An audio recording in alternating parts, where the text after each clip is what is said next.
Hi, good morning, everyone. My name's Rupert, CASSON. I work at the Foreign Office with Jasmine. We're going to speak briefly about the Developing Countries Trading Scheme, but we've also got our colleagues from HMRC to talk about the customs elements.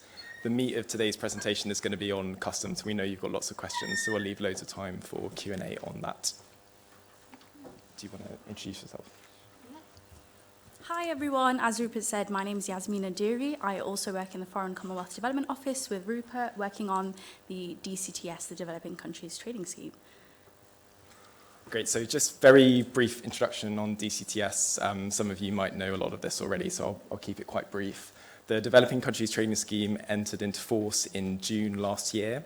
The scheme is one of the most generous trade preference schemes in the world. We've gone further, particularly on rules of origin, than the EU GSP and the AGOA as well, the US AGOA. The scheme positively impacts 65 countries, including 3.3 billion people that export nearly 23 billion to the UK every year. And our analysts have looked at the evidence, and the scheme offers duty-free, quota-free trade on thousands of products, and this leads to £770 million per year of reduced import costs. We created the scheme, or updated the UK GSP, to support three core objectives. The first is supporting sustainable growth in developing countries. We wanted to make the scheme as simple and generous as possible, whether that's on tariffs, preference tiers, rules of origin. That was our overriding objective. We also want to support UK businesses, so most of you in the room, to build supply chain resilience by diversifying sourcing and benefiting end consumers for improved choice and price. We want to make it easier for you to source fantastic products from developing countries as easily as possible.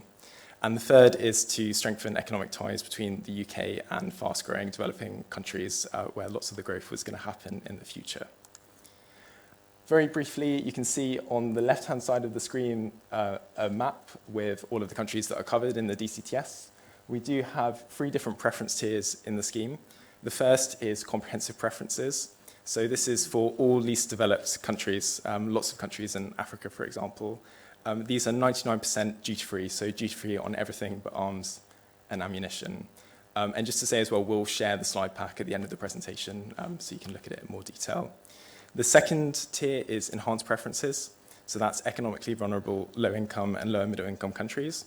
That's countries like Nigeria and Algeria, and that's 92% duty-free. The third tier is only two countries, that's India and Indonesia, and they have what we call standard preferences. So that's 65% duty-free. It's important to say as well that the rules of origin differ depending on the different preference tiers, so you have to check on our gov.uk website the exact rules of origin for different countries. And then Jasmine is going to talk about key benefits. Thank you, Rupert. So I'll be talking about some of the key aspects of the scheme. Firstly, is the savings on tariffs, and this is through tariff cuts or reduced tariffs and quotas. As Rupert's mentioned as well, we've got over 90% of products eligible for tariff-free and duty-free. This is especially a key benefit for least developed countries, so LDCs. As Rupert mentioned, comprehensive preference tier countries get 99.8% of all products, bar arms and ammunitions, free. And this is an estimated £770 million a year on tariff savings on around 2,000 products. And just to compare it to our predecessor, the UK GSP, DCTS has lowered tariffs on an additional 156 products. The next key benefit is more flexible rules of origins for LDCs. So through liberalising processing rules, countries eligible on certain preference tiers are allowed to source up to 75% of non-originating material or content on 6,700 products. For other tiers, such as the enhanced and standards, this varies between 20 to 70%, and that's also dependent on the product.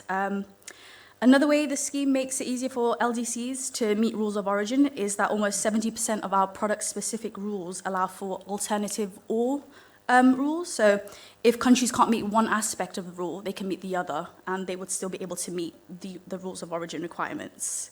Moving on, another key aspect is that is also the accumulation rules that we have available to LDCs. So LDCs are able to source products from up to 95 countries. So other countries that are eligible on the comprehensive preferences tier, but also countries that we have a economic partnership agreement with. We also have things like bilat accumulation, so countries are able to source from the UK, EU, Norway, and Switzerland. And another key aspect as well that we have is intra-regional accumulation. So currently we have two groups, one in South Asia and another in Southeast Asia.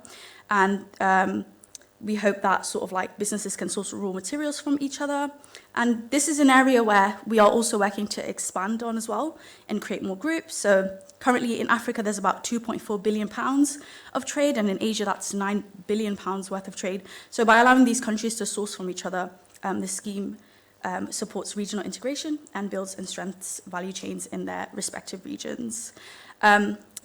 Quickly go through, we have simplified trade conditions, so with enhanced preference to qualifying countries, so these low income and low middle income countries, they're assessed purely on economic vulnerability, so they're still able to gain some of the benefits of this scheme. Also, just simplifying the general rules of the scheme itself, so smoothing processes when countries develop and change tiers.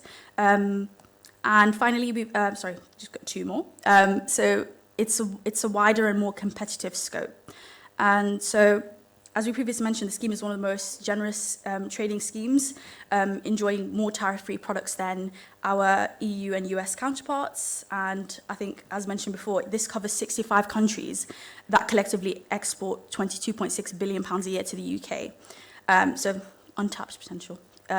So we're ensuring competitiveness as well of LDCs by removing preference tariffs on competitive goods from larger economies. And we have, moving on to the next one, large opportunities in the UK market. So there's a great benefit to the UK and British businesses and consumers like yourself. So by reducing import costs of products, you have access to lower priced products and as well as a choice of more product as well. And these are fast-growing emerging markets for UK exporters. You know, consumers care about where they get their products from, you know, and what the socio-economic and environmental impacts are. So by importing from developing countries and businesses, you're actively making a difference in these countries by creating jobs for people, boosting economies, and lifting people out of poverty. And finally, easy access to information. We have a plethora of resources on our gov.uk website, which clearly explains what this scheme is, the tariff offer, rules of origin, and how to claim under the DCTS scheme. We also have a fun little DCTS visualization tool, which is an interactive